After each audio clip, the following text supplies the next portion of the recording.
Hey guys, what's up? I'm going to be looking at some of the changes that got announced in the dev stream yesterday that are going to be coming out at the end of the month. There's quite a few things that we know of that are going to be changed, going to be improved upon, quite a lot of quality of life stuff, as well as card changes, nerfs, buffs, whatever. And I wanted to give my opinion on them, do a little bit of an analysis of all that stuff, see where, different factions might be in the meta, different archetypes, etc., in relation to these changes. But bear in mind, not all of the changes have been announced. I believe there are quite a few more, maybe even not that many more, but I've heard of other cards being changed, which I'm not going to talk about. Those were sort of unofficial leaks. But yeah, effectively, this might not be everything, so keep that in mind when I'm giving my opinion on what might be changing there. So we have a Reddit post here, and this has got pretty much all of the information about what's actually changing. So let's jump right into it. So the first stuff is, of course, quality of life changes, which I think are actually really awesome. The first being that you can actually see the leader animations before and after the game, effectively, the intro and outro, if you will, leader animations, which, yeah, sure, quite a nice change, right? Just gives a bit of, I guess, flavor and dynamism, that's the word, dynamism to the game, makes it feel a bit more alive, I guess, and yeah, gets some use out of those really awesome animations. Okay, not the biggest change ever, sure.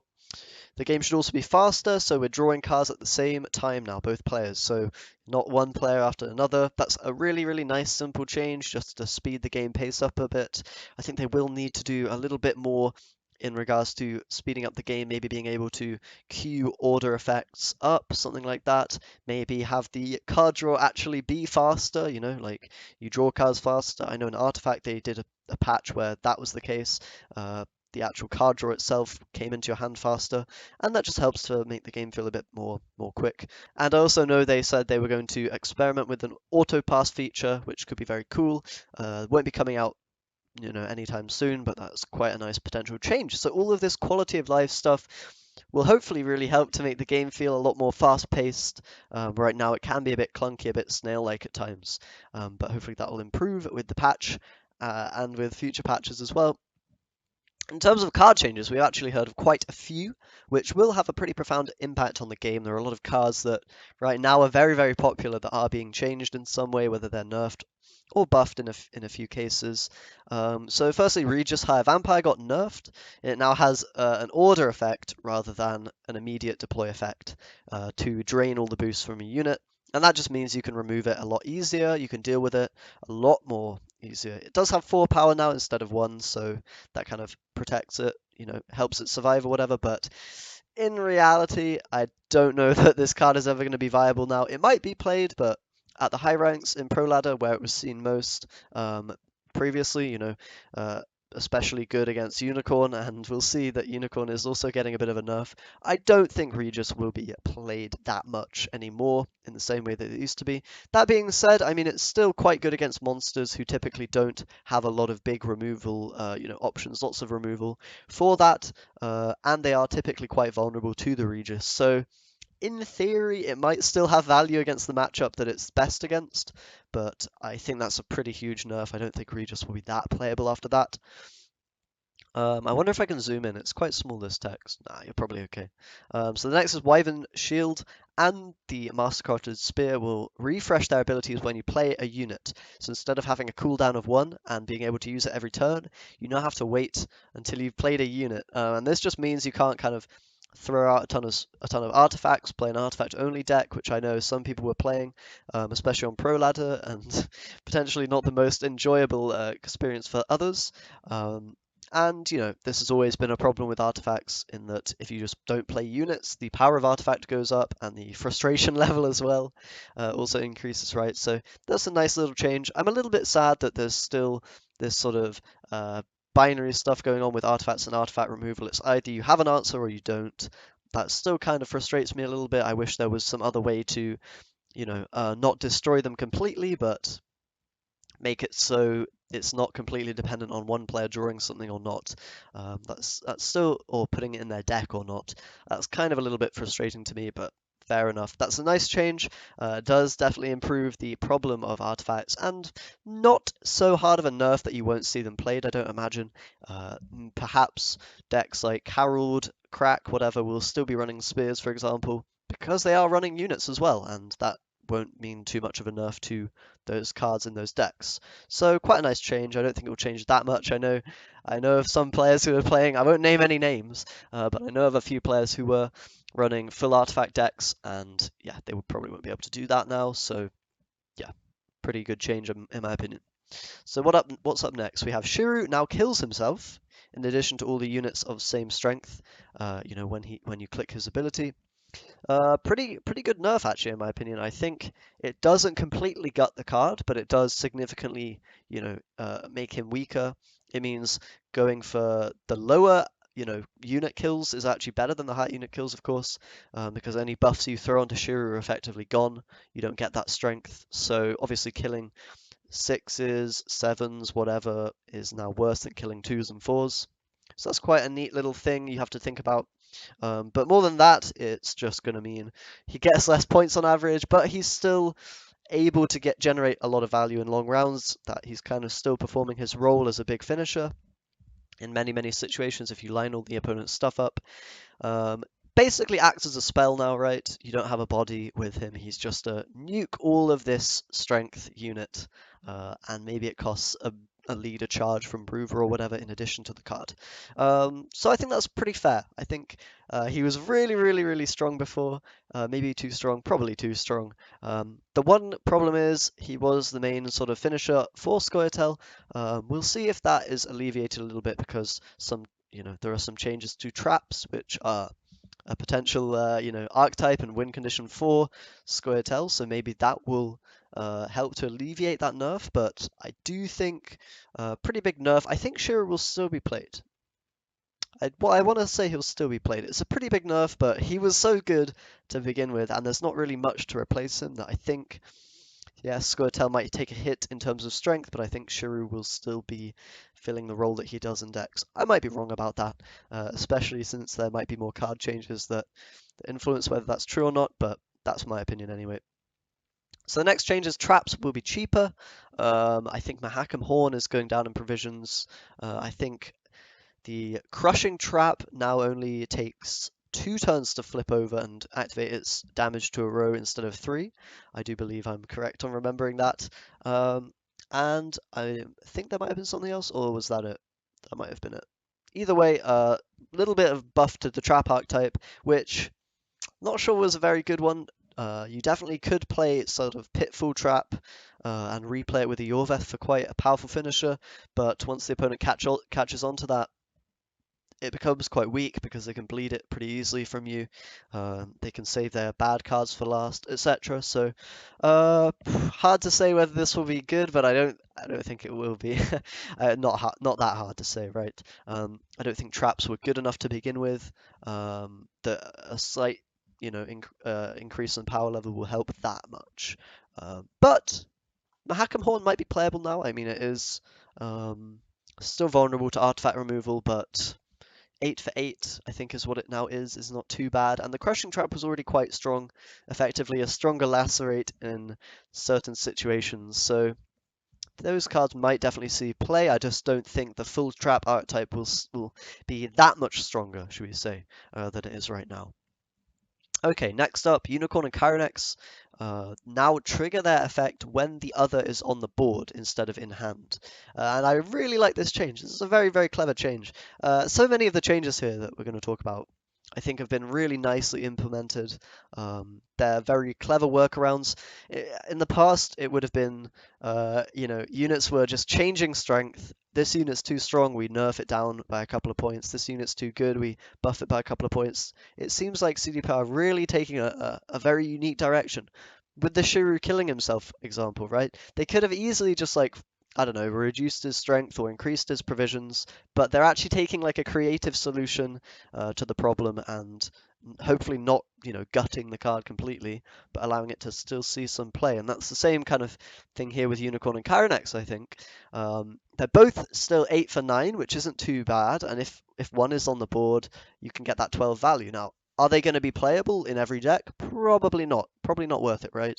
They're definitely interruptible. You can now kill the Chironex or Unicorn on board. If you have the removal for it, maybe you don't. Maybe it still gets the 12 value.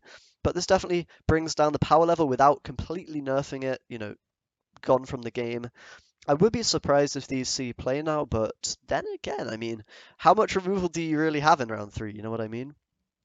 Might be quite difficult to disrupt that synergy that will occur. So I don't know. We'll have to see how much removal is being played, how present engines are in round 3 or whatever, and whether you can afford to throw these in.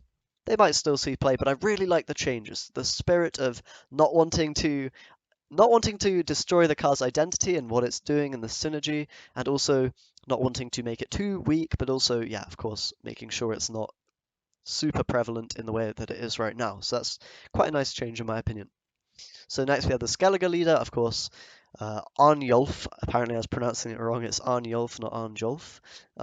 He is a new Skellige leader that will be coming out. Of course, we got information on that in a new leader spotlight. There are still 2 more leaders to be announced, so I'm looking forward very much to those. If you want what I think about Arnjolf, then feel free to watch the video that I made on that. Next we have Letho, and he actually is now a multi-purpose unit. He can either lock a unit if he is played on melee. He's 5 strength for 9 provisions, it's worth noting. So you can either lock a unit, or you can add a mulligan. At the end of the round, you get an extra mulligan. Now, how good is this card? I think it's pretty bad, to be honest. But I might be wrong. How valuable is getting an extra mulligan? I don't think it's that valuable. I think we already have quite a few mulligans, and decks tend to be quite consistent at the moment in general. We'll see if there's changes to maybe Witches or Roach or something that make you not want to play them in every deck, but right now I just don't see that ability being very good and being worth playing in a lot of decks. The lock is okay, but you're paying 9 provisions for a 5-point unit. Of course, something like Orcs or even Alba Armored Cavalry is kind of fulfilling that role a little bit more cost effectively, I guess. And yeah, how good is a mulligan? Well, kind of hard to quantify, but I don't think it's worth 4 provisions. Maybe it is, maybe I'm wrong. Some situations, some decks, it might be worth that much, but I don't think he'll see play in the most competitive Nilfgaard decks. That's my anticipation. So we've got some other changes, ranked changes, which I'm really excited to see. No longer D-ranking, and this should help with queue times for sort of rank 1 to 5, which I've been experiencing as being pretty bad, it must be said. Either not enough players at those ranks or whatever the problem is. Probably, yeah, just not enough players, right? So the fact that you'll no longer D-rank just means more people will be getting to the higher ranks. That won't be so much of a problem, right? There's actually quite a cool graph that was posted on Reddit as well, which I wanted to show, and this was from Chironegraph. Also worth noting that MLA I'm not going to pronounce that wrong, so yeah. Thanks for the post on here by the Reddit mods. Very cool. Allows me to talk about all this stuff easily. But yeah, so these graphs basically just show that yeah, it's going to be a lot easier, take a lot less games, and a slightly lower win rate to basically climb, I guess, to those high ranks, right? And that's quite nice because at the moment it was a bit too grindy, not really an enjoyable experience if you're really trying to get to Pro Ladder or whatever. You had to play a ton of games and whatnot. But here, yeah, I mean, of course, the games is going to go down, right? So blue is the current system. Yeah, we're getting a lot less games with basically... So basically, the higher the win rate, the less games you need to play, or what? I think that's what's going on. No, or rather, the lower win rate you have, right? The lower win rate you have, the less games required. So that means even with quite a bad win rate, you can actually get to Pro Ladder.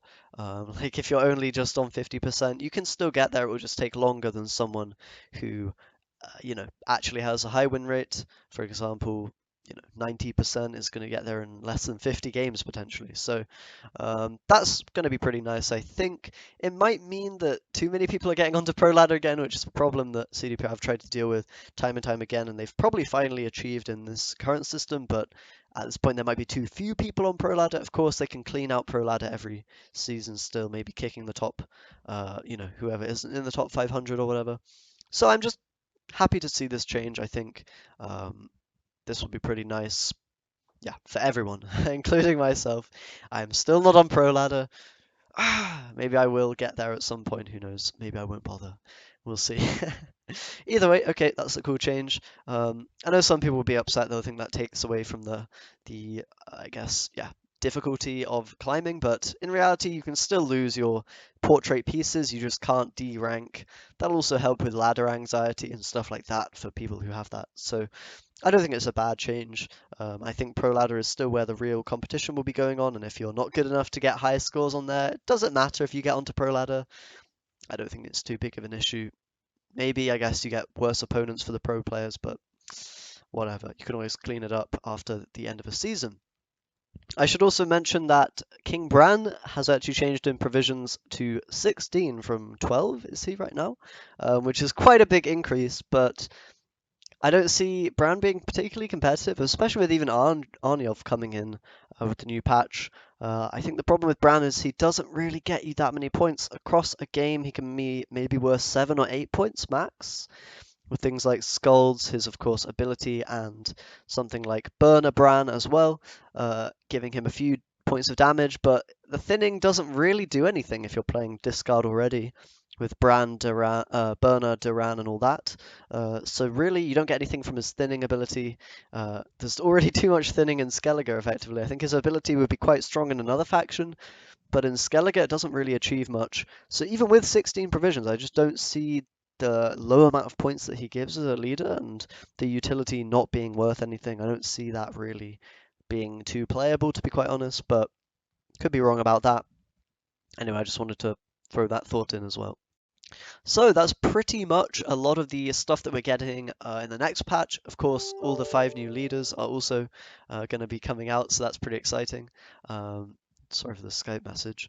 But yeah, and there's of course going to be some new sort of cosmetic stuff, seasonal trees, board, whatever, all this different stuff, but that's not been like fully fleshed out for this patch. It's going to come later on. There's also some console improvements for the console players, which is lovely. And yeah, there were also a few premium cards announced on the stream for the upcoming March expansion, so that's pretty exciting. Gonna have, it seems to be sort of Toussaint, Witcher, Blood and Wine, the expansion. I did play that; it was a good time. Seems to be related to that in terms of the aesthetic and potentially a lot of the cards, some vampire stuff, some fairy tale nonsense as well. So that should be really, really awesome. I'm looking forward to that expansion.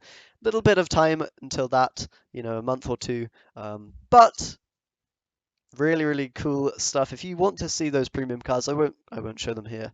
Feel free to check out that stream if you haven't already. It will be on the YouTube channel of CDPR of Gwent. So yeah, but effectively, that was maybe even the most exciting thing, was the expansion for March and all the great stuff that's going to be coming. I can't wait for just a large amount of new cards. Changes are great, and the ones that were shown here honestly were very good. I don't have any complaints, apart from maybe that artifacts should be, some other solution to them should be given, but I don't know what that would be. And I mean, people have suggested movement or armor or whatever, but I don't know if there's clean ways to fix the problem of artifacts. And either way, this is not a bad change for them. And yeah, pretty much, guys, I just wanted to share my thoughts on a lot of these changes. Let me know what you think about these. Let me know if I missed anything, and yeah, how excited you are. Excited, not excited, whatever. These changes will be coming out very soon, so that's awesome. I'm really excited for the new leaders as well. That'll be really awesome to see. But either way, guys, thanks a lot for watching. I will see you in the next video. Bye.